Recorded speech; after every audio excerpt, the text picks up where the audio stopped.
क्या हुआ, नामदेव जी एकादशी का व्रत करते थे और उन्होंने एकादशी के ऊपर प्रचार भी, तुलसी, एकादशी, ब्राह्मण, गाय, इनके प्रति इनकी बहुत श्रद्धा थी। एकादशी को अन्न से वो तो हाथ भी नहीं लगाते और उस दिन पड़ गई 11। भगवान परीक्षा के लिए आ गए कि देखें तो सही भगत है टटोलिक है, कि भगत की स्थिति क्या है।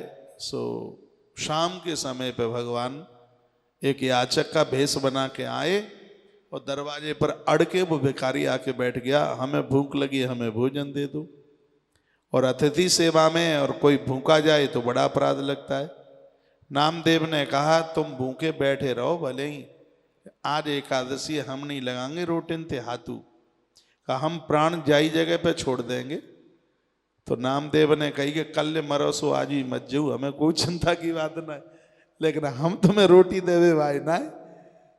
उस याचक को नामदेव बोले और भाव वो कि जो रोटी मांग रो है तो माने तो अपने प्राण ही छोड़ दे, प्राण छोड़े।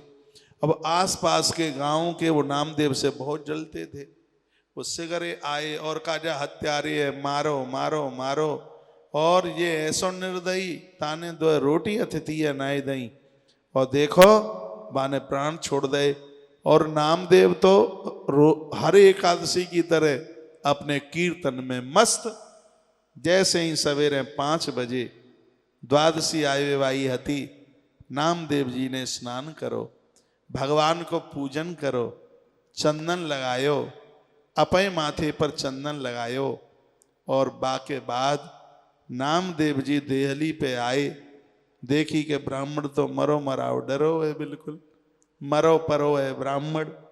इतने पर भी कोई चिंता नहीं हुई। लकड़ियां इकट्ठी की नामदेव ने, बहुत ध्यान से सुनिए, इस महापुरुष को सुनिए। नामदेव जी ने लकड़ियां इकट्ठी करी, चिता बनाकर तैयार की। पूरा गांव ये सब देख रहा था, ये कौतूहल देख रहा था, ये होता क्या है।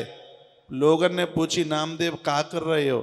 ब्राह्मण देहरी पे मरो है, तासों ता शरीर अब ब्रह्म हत्या लगी है, तो जा शरीर अब रख के करेंगे। वो कहा तासों अब हम मरवे को जा रहे हैं, हमारी राम राम तुम सिगरे ले लो। इतने पर नामदेव जी ने उस मृत ब्राह्मण को अपनी गोद में लिटाया, जैसे एक सती नारी अपने पति के साथ में सती होती है। आज नामदेव जी ने उस मृत ब्राह्मण को अपनी गोद में लिटा लिया और लकड़ियां इधर उधर रखी।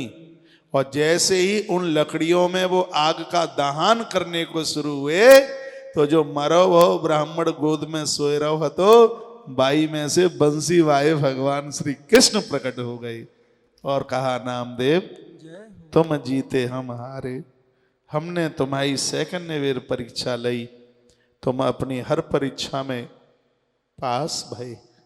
हे नामदेव तुम जैसे भगत तो जा धरती पर कबू कबू आए के जन्म ले।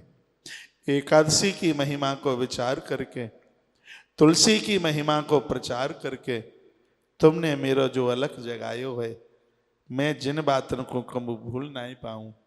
हे नामदेव अंत में तुम्हें लेवे के काजें दूत नहीं, मैं स्वयं तुम्हारे सन्मुख चल के आऊंगो। ऐसा चरित्र श्री नामदेव जी महाराज का है।